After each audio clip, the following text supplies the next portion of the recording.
ব্যবসায়িক বিক্রি বাড়াতে গ্রাহকদেরকে তিনি প্রতিনিয়ত বিভিন্ন বড় বড় আইটেম সম্পর্কে প্রতারণা করতেন। তিনি তার এই ইবেলির মাধ্যমে mobile, TV, fridge, AC, motorbike এমনকি গাড়িও বিক্রি করেছেন। জিজ্ঞাসাবাদে আরও জানা যায় এহেন পণ্যের মূল্য ছাড়ে ব্যাপক চাহিদা তৈরি হয়। ধীরে ধীরে প্রতিষ্ঠানটির বিশাল আকারের লায়াবিলিটিস তৈরি হয়। গ্রেফতারকৃত জানায় ব্যবসায়িক অপকৌশল ছিল নতুন গ্রাহকের উপর দায় চাপিয়ে দিয়ে পুরাতন গ্রাহকদের আংশিক অর্থ ফেরত অথবা পণ্য ফেরত দিতেন, যার তার এই দায় ট্রান্সফারের দূরসন্ধিমূলক অপকৌশল চালিয়ে তিনি এভাবে প্রতারণা করে আসছিলেন। প্রতিষ্ঠানটির নেটওয়ার্কে যত গ্রাহক তৈরি হয় লায়াবিলিটিস তত বৃদ্ধি পেতে থাকে। গ্রেফতারকৃত রাসেল জেনে শুনে এই নেতিবাচক স্ট্র্যাটেজি গ্রহণ করেছেন বলে জিজ্ঞাসাবাদে জানান। গ্রেফতারকৃত রাসেল জানায় বিদেশি একটি ই-কমার্স প্রতিষ্ঠানকে লোভনীয় অফার 1:2 এইটা আলোকে সে প্রথমত ইবেলি কার্যক্রম শুরু করে। ব্যবসায়িক ভবিষ্যৎ পরিকল্পনা সম্পর্কে গ্রেফতারকৃত রাসেল জানায় প্রথমত তিনি একটি ব্র্যান্ড তৈরির পরিকল্পনা করেছিলেন। পরবর্তীতে কোনো আন্তর্জাতিক প্রতিষ্ঠান বা কোনো দেশীয় বড় প্রতিষ্ঠানের কাছে দায় সহ বিক্রি করে দেওয়ার একটি পরিকল্পনা ছিল তার। একইভাবে তার শেয়ার মার্কেটে তার একটি অন্তর্ভুক্তির প্রচেষ্টা ছিল। 3 বছর পূর্ণ হলেই তিনি শেয়ার মার্কেটে অন্তর্ভুক্তি হতেন বলে আমাদেরকে জানান। এছাড়া বিভিন্ন সময়ে তিনি দায় মেটানোর অজুহাতে সময় নিয়েছেন, এটা তার একটি অপকৌশল মাত্র। সর্বশেষ তিনি দায় মেটাতে না পারলে তিনি দেউলিয়া ঘোষণা করার একটি পরিকল্পনা নিয়েছিলেন।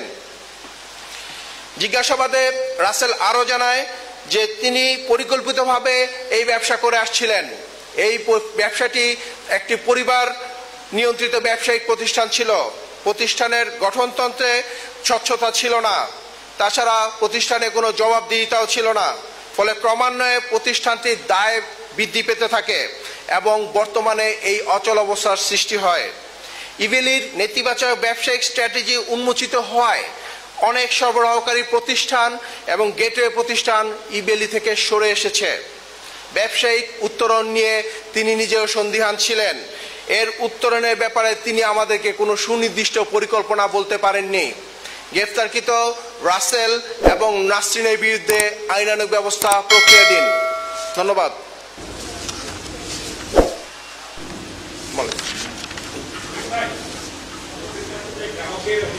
টাকা পাওয়া রয়েছে, এই টাকাগুলোর কি অবস্থা হবে, কিভাবে দেওয়া হবে, গ্রাহকরা কিভাবে পেতে পারে?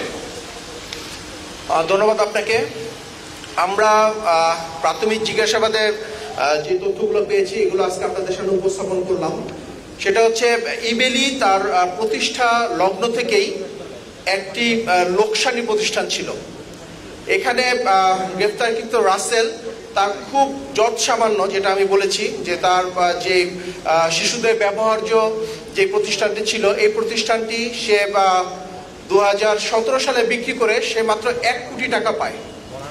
সে এই যৎসামান্য টাকা দিয়ে সেই ইবেলি কার্যক্রম চালু করে এবং আমি আপনাদেরকে বলেছি যে তার চালু পরবর্তীতে 2000 স্টাফ এবং তার 1300 বিভিন্ন অস্থায়ী স্টাফ সহ তার অফিস খরচ, বিভিন্ন ভাড়া দেওয়া সহ তার প্রায় 5.5 কোটি টাকা তাকে মাসে বহন করতে হয়েছে। এখন পর্যন্ত ইবেলি যে ধরনের ব্যবসায়িক কার্যক্রম পরিচালনা করে আসছে, যে সকল অফার দিয়ে আসছে, তার যে ব্যবসায়িক স্ট্র্যাটেজি ছিল, এখন পর্যন্ত ওনার কোনো লভ্যাংশ উনি পান নাই। সম্পূর্ণটাই তিনি যারা পূর্বে ইনভেস্ট করেছে তাদেরকে ওনার যে ব্যবসায়িক স্ট্র্যাটেজি ছিল 7 থেকে 45 দিনের ভিতরে উনি তাদের পণ্য ফেরত দিবেন যারা ক্রয় করেছেন, যেটা 6 মাস 1 বছর পর্যন্ত উনি লিঙ্গারিং করতেন এবং 6 মাস 1 বছর পরে যারা পুরাতন গ্রাহক বা পুরাতন কাস্টমার হয়তো 100 জন থেকে 5 জন বা 10 জনকে দিতেন। এইভাবে আংশিকভাবে উনি দিতেন এবং যারা নতুন কাস্টমার তাদেরকে উনি দিতেন না। সো এইভাবে উনি কন্টিনিউ লোকসানের মাধ্যমে উনি দায় বাড়িয়েছেন। ওনার প্রতিষ্ঠানটি এখন একটি লায়াবিলিটিস মূলধন হিসেবে প্রতিষ্ঠানে পরিণত হয়েছে। সো এখন পর্যন্ত উনি নিজে কিভাবে এই সকল অর্থ দিবেন এই সংক্রান্ত কোনো সদুত্তর উনি দিতে পারেন নাই। প্রাথমিক জিজ্ঞাসাবাদ উনি আমাদেরকে বলেছেন। এই সংক্রান্ত আপনারা জানেন যে বেশ কিছু সংস্থা বেশ কিছুদিন যাবৎ পর্যালোচনা করছে, তারা বিভিন্ন বিষয়ে তারা কন্টিনিউ মিটিং করছে সরকারের বিভিন্ন সংস্থা সহ বিভিন্ন সংস্থা, এবং এই ব্যাপারে তারা কিন্তু গণমাধ্যমে বিভিন্ন বিবৃতিও দিয়েছে। তা আমরা মনে করি যে একটি যেহেতু এখানে গ্রাহকদের কষ্টার্জিত টাকা, গ্রাহকদের যে লব্ধকৃত টাকা তারা প্রতারণা করেছে, আমরা মনে করি বিভিন্ন ব্যবস্থাপনার মাধ্যমে, আইনানুগ প্রক্রিয়ার মাধ্যমে, সুষ্ঠু ব্যবস্থাপনার মাধ্যমে ঠিক নিশ্চয়ই একটি ব্যবস্থাপনা করা হবে। আমি আবারও বলতে চাই, গ্রেফতারকৃত রাসেল আমাদেরকে পরিষ্কারভাবে বলেছেন যে সাম্প্রতিক সময় আপনারা জানেন যে ই কমার্স রিলেটেড একটি নীতিমালাও হয়েছে, এবং যেই নীতিমালার প্রেক্ষিতে তার যেই কারসাজি, সে যেই প্রতারণাটা করে আসছিল মানুষের কাছ থেকে এভাবে অগ্রিম অর্থ নেওয়া, ওনার পক্ষে উনি নিজেও বলেছেন যে এইভাবে ওনার পক্ষে আসলে মানুষের অর্থ বা পণ্য ফিরিয়ে দেওয়া খুব ডিফিকাল্ট। এবং আমরা মনে করি আমাদের আমরা তো মূলত আপনার বলেছি যে আমরা যে অভিযান পরিচালনা করেছি সেটা মূলত একজন ভিকটিমের প্রতারণা ও অর্থ আত্মসাতের যে অভিযোগ করেছেন, এবং থানা থেকেও আমাদেরকে রিকুইজিশন দেওয়া হয়েছে অভিযানের ব্যাপারে, পাশাপাশি আমাদের আইন শৃঙ্খলা বাহিনীকেও মন্ত্রণালয়ের মাধ্যমে বলা হয়েছে ব্যবস্থা, এই প্রেক্ষিতেই করেছি আমরা তাকে আটক করে গ্রেফতার করে আইনানুগ ব্যবস্থা। বাট প্রাথমিক জিজ্ঞাসাবাদে আমরা যে তথ্যগুলো পেয়েছি সেটা আপনাদের সামনে উপস্থাপনা করলাম, এবং ওনার বক্তব্য অনুযায়ী উনি, আপনারা যেটা বলছেন যে উনি কিভাবে টাকা দিবেন, উনি এই ব্যাপারে কোনো সদ উত্তর দিতে পারেননি। যদি সার্বিকভাবে বিভিন্ন সংস্থা মিলে সুষ্ঠু ব্যবস্থাপনার মাধ্যমে এই ধরনের গ্রাহক সংশ্লিষ্টতা যে স্বার্থ, এটা যদি বিবেচনায় নিয়ে যদি বিভিন্ন সংস্থা কাজ করছে তাহলে হয়তো অর্থ পাওয়া সম্ভব।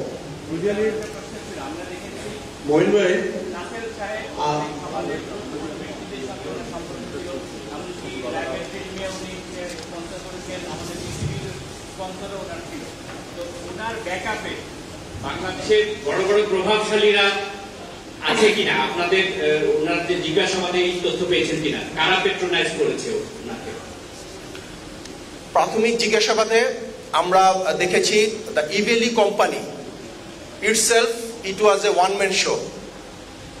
It was মোহাম্মদ রাসেলের বিভিন্ন বিচার বিশ্লেষণ, তার বিবেচনা, এবং তার যে বিভিন্ন কিভাবে কোন অফার দিলে, এই যে আমি যে বিভিন্ন বলেছি যে আর্থকুয়েক অফার, ভূমিকম্প অফার, বা বিভিন্ন যে অফার T10, T5, T3, যখন গ্রাহকরা প্রতারিত হচ্ছিলেন, দীর্ঘদিন যাবত তারা মালামাল পণ্য পাচ্ছিলেন না, তিনি তখন হঠাৎ করে একটি অফার ডিক্লেয়ার করলেন যে T10, T7, T5। এই T10, T7, T5 এর মাধ্যমে উনি সাধারণ পণ্য, টুথপেস্ট, টুথব্রাশ, এই জাতীয় পণ্য উনি ফেরত দেওয়া শুরু করলেন। ওনার বক্তব্য অনুযায়ী এই ফেব্রুয়ারি পরবর্তী উনি কোনো তেমন খুব একটা বড় পণ্য কোনো গ্রাহককে উনি ফেরত দিতে পারেননি।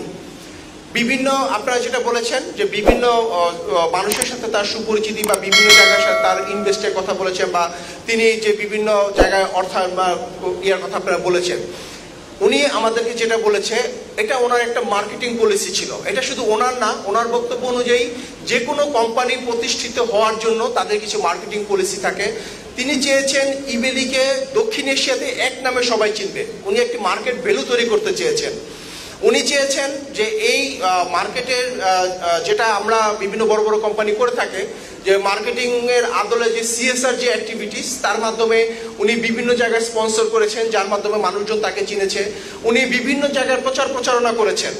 বাট আমি যেটা বলতে চেয়েছি যে এই প্রচারণা বা ওনার যে CSR অ্যাক্টিভিটিস, ওনার যে একটা মার্কেটিং ভ্যালু তৈরি করা, সম্পূর্ণটাই সাধারণ জনগণের কষ্টার্জিত লব্ধিকৃত অর্থের মাধ্যমে উনি করেছেন।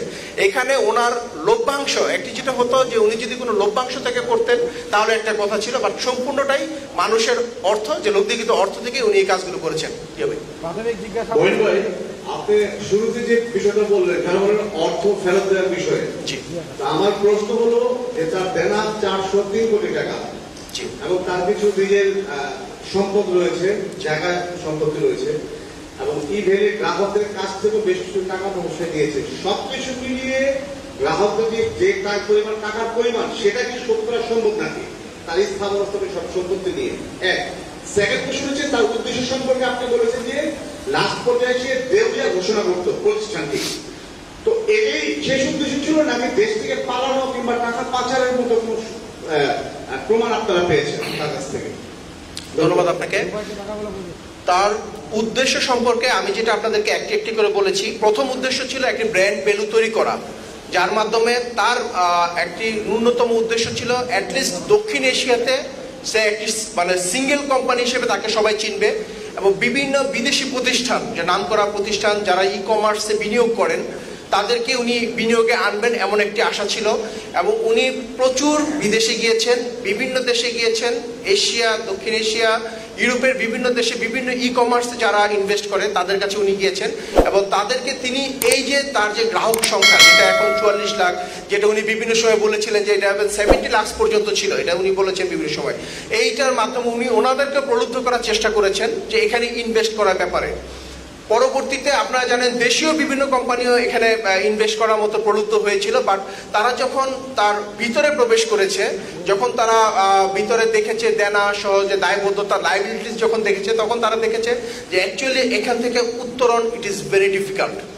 তো এই প্রেক্ষিতে যেটা রাসেল যেটা করছিল সেটা আপনাকে বললাম যে মার্কেটকে গ্র্যাব করা, ওনার আরো গ্রাহক বাড়ানোর একটি প্ল্যান ছিল, তারপরে শেয়ার মার্কেটে ওনার ইনভেস্ট করার প্ল্যান ছিল, শেয়ার মার্কেটে অন্তর্ভুক্ত হওয়ার একটি প্ল্যান ছিল।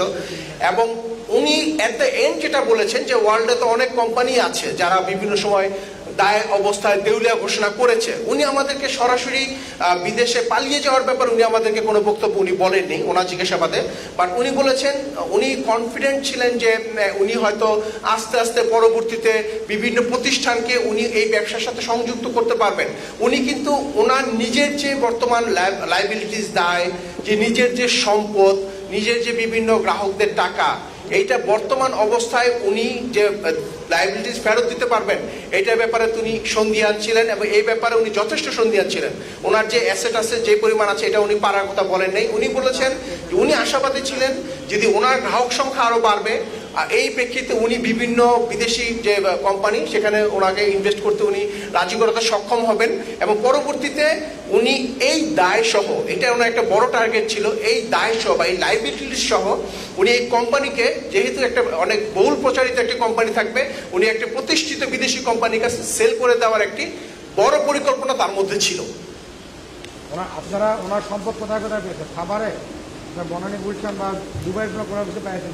এখন পর্যন্ত উনি আমাদেরকে প্রাথমিক জিজ্ঞাসাবাদে যেটা বলেছে যে ওনার অ্যাকচুয়ালি আমরা ওনাকে যে গ্রেফতার করেছি বা ওনার যে অফিস ধানমন্ডিতে, সাভারে যে ওয়ার হাউস, সবকিছু ভাড়াকৃত, সবকিছু ভাড়া করা হয়েছে।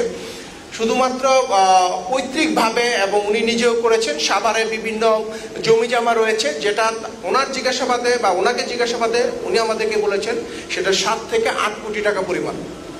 বনানী, গুলশানে ফ্ল্যাটগুলো পেয়েছেন? ওনার নিজের নামে কোনো ফ্ল্যাট নেই, উনি আমাদেরকে বলেছেন। দুবাইতে, বিশেষ করে দুবাই, সিঙ্গাপুর, এখানে তার কোনো বিজনেস কানেক্টিভিটি আছে কিনা, বা সেখানে কোনো বিজনেস প্রতিষ্ঠান উনি করেছেন কিনা, দুবাই এবং সিঙ্গাপুরে? আচ্ছা, ধন্যবাদ আপনাকে। গ্রেপ্তারকৃত রাসেল আমাদেরকে প্রাথমিক জিজ্ঞাসাবাদে যেটা বলেছে যে বিভিন্ন সময়ে তার ব্যবসায় আকৃষ্ট করার জন্য বিভিন্ন লোকজনকে বা বড় বড় ব্যবসায়ী প্রতিষ্ঠানকে উনি বিভিন্ন দেশে গিয়েছেন, বিভিন্ন দেশে গিয়েছেন। উনি দুবাই গিয়েছেন, সিঙ্গাপুর গিয়েছেন, ইভেন উনি ইউরোপের বিভিন্ন দেশে গিয়েছেন। বাট ওনার বক্তব্য অনুযায়ী এখন পর্যন্ত কোনো কোম্পানির সাথে ওনার সরাসরি কোনো বিজনেস হয়নি, মানে এখন পর্যন্ত কোনো কোম্পানি ওনার সাথে বিজনেসে যুক্ত হয় নাই, এবং কোনো ধরনের কোম্পানির সাথে তিনিও যুক্ত হন নাই। ওনার বক্তব্য অনুযায়ী বিদেশে এখন পর্যন্ত তিনি কোনো কোম্পানি বা কোনো ফ্ল্যাট বা এই জাতীয় কোনো কিছু চালু করেন নাই। আপনাদের জিজ্ঞাসাবাদে বলেছেন অর্থ পাচার হয়ে করেছেন সেই বিষয়টা আপনারা কতটুকু অনুমান করছেন? ধন্যবাদ আপনাকে। প্রাথমিক জিজ্ঞাসাবাদে উনি আমাদেরকে এই ধরনের অর্থ পাচার সংক্রান্ত কোনো তথ্য উনি আমাদেরকে দেন নাই। বাট যেহেতু আমি প্রথমেই বলেছি সরকারের বিভিন্ন সংস্থা এই ব্যাপারে তদন্ত করছে এবং তারা এটা নিয়ে কাজ করছে, দুদক সহ বিভিন্ন সংস্থা, বাণিজ্য মন্ত্রণালয়, স্বরাষ্ট্র মন্ত্রণালয়ের বিভিন্ন সংস্থা। এবং আপনারা জানেন যে অর্থ পাচার বা ব্যাংকিং সেক্টরের মাধ্যমে কোনো পাচার হয়েছে কিনা এই ক্ষেত্রে বাংলাদেশ ব্যাংকের ফিনান্সিয়াল ইন্টেলিজেন্স ইউনিটও কাজ করার সুযোগ রয়েছে। তার মাধ্যমেও তারা যাচাই বাছাই করতে পারবে যে তার কোনো ধরনের অর্থ অন্য কোনো দেশে পাচার হয়েছে কিনা। আর প্রাথমিক জিজ্ঞাসাবাদে উনি আমাদেরকে বলেছেন উনি আমাদেরকে যেটা বলেছেন যে এ পর্যন্ত কোনো অর্থ উনি বিদেশে পাচার করেন নাই। উনি বড় ধরনের লসে ছিলেন, এটা স্পষ্ট। উনি জানতেন যে উনি ভুল করছেন এবং ক্রমাগত লস দিয়ে যাচ্ছেন, তারপরেও উনি বড় একটা ঝুঁকি নিলেন এবং আমরা দেখলাম যে তাকে বেশ কিছুদিন সময় দেওয়া হচ্ছিল, 6 মাসের একটা কথা বলা হচ্ছিল এবং অনেক প্রতিষ্ঠান বলছে যে তারা চায় যে রাসেল ব্যবসা করুক, ব্যবসা করতে পারলে ঘুরে দাঁড়াবে এবং তিনিও সে আপনাদের উদ্দেশ্যের কথা বলেছেন। তাকে এতদিন যে সময় দেওয়ার আলোচনাটা ছিল এবং এতদিন আগে কেন তাকে গ্রেফতার করা হলো না, সময়টা কেন দেওয়া হলো, এখন কেন তাকে এই ব্যবস্থাগুলো দেওয়া হলো, যদি একটু বলতেন।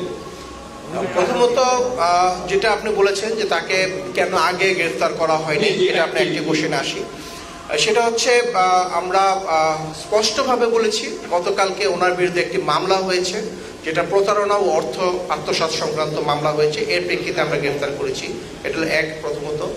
দ্বিতীয়ত হচ্ছে যে আপনারা জানেন যে ওনার এই প্রতিষ্ঠান সম্পর্কে বিভিন্ন সংস্থা তারা গঠনমূলক বিভিন্ন তদন্ত করে আসছিল, তারা পর্যালোচনা করে আসছিল যে এই সংস্থার অর্থ এবং যে গঠনমূলক কার্যক্রম সম্পর্কে তারা নিয়মিত তদন্ত করে আসছিল। তদন্ত আলোচনা পর্যালোচনা পরবর্তী আপনারা দেখেছেন গত 14ই সেপ্টেম্বর বাণিজ্য মন্ত্রণালয় সরাসরি একটি সুপারিশ করেছে এই সংস্থা সহ বিভিন্ন সংস্থার ব্যাপারে, যে এই সংক্রান্ত যদি কোনো ভুক্তভোগী অভিযোগ করেন, কোনো ভুক্তভোগী মামলা দায়ের করেন বা ভুক্তভোগীর কোনো অভিযোগ থাকে, তাহলে আইন শৃঙ্খলা বাহিনীর প্রয়োজনীয় ব্যবস্থা গ্রহণের ব্যাপারে। আপনি বলছেন যে ওনাকে 6 মাস সময় দেওয়া হয়েছে। আমি জানি না ওনাকে কে 6 মাস সময় দিয়েছে। উনি চেয়েছিলেন, উনি সময় চেয়েছিলেন। সেখানে আপনারা বিভিন্নভাবে দেখেন বিভিন্ন সংস্থা তার ব্যাপারে বিভিন্ন সময় পর্যালোচনা করেছে, কাজ করেছে। সেখানে তাকে বিভিন্ন সময় দিয়ে তার কাছে তার এই অর্থের এখন কোথায় আছে, সে কোথায় ইনভেস্ট করেছে, কি পরিমাণ অর্থ আছে, এরকম বিভিন্ন কোয়ারিজ তাকে দিয়েছিল। এই কোনো কোয়ারিজই তাকে এই সংক্রান্ত বিভিন্ন সময় দিয়েছিল, 21 দিন, 7 দিন, এরকম বিভিন্ন সময় দিয়েছিল। উনি কিন্তু কোনো ধরনের তথ্য উনি উপস্থাপন করতে পারেন নাই। এই প্রেক্ষিতে যে সকল সংস্থা তদন্ত করে আসছিল তারা মনে করেন, পাশাপাশি দেশের অধিকাংশ জনগণ মনে করেন এটা আরো যত বেশি লিঙ্গারিং হতো বা দীর্ঘায়িত হতো, মানুষ আরো বেশি প্রতারিত হতো। এখন এই মুহূর্তে উনি সময় চাওয়ার পরেও যে আপনারা বলছেন 1 মাস, এই 1 মাসেও কিন্তু ওনার গ্রাফ উপরের দিকে যায় নাই। ওনার এখনো যে লায়াবিলিটিস, দায়বদ্ধতা আরো বেড়েছে। আপনারা দেখেন যে একটি তথ্য অনুযায়ী যেটা এসেছে যে ফেব্রুয়ারি পর্যন্ত তার লায়াবিলিটিস ছিল 403 কোটি টাকা বিভিন্ন তথ্য অনুযায়ী। অথচ গতকালকে উনি আমাদেরকে জিজ্ঞাসাবাদ করে উনি আমাদেরকে বলেছেন যে প্রায় 1000 কোটি টাকার দায় বা লায়াবিলিটিস তার রয়েছে। সো আমরা যেটা মনে করি, আইন শৃঙ্খলা বাহিনী পাশাপাশি দেশের আপামর জনগণ, অধিকাংশ মানুষই মনে করে বা বিভিন্ন সংস্থা যারা তদন্ত করে যাচ্ছে তারা মনে করে এটা যত লিঙ্গারিং হতো তত মানুষের কষ্ট বাড়তো, মানুষের দায়বদ্ধতা বাড়তো এবং এটা হয়তো আরো ক্ষতি হওয়ার সম্ভাবনা ছিল বলে সাধারণ মানুষ মনে করে। ধন্যবাদ।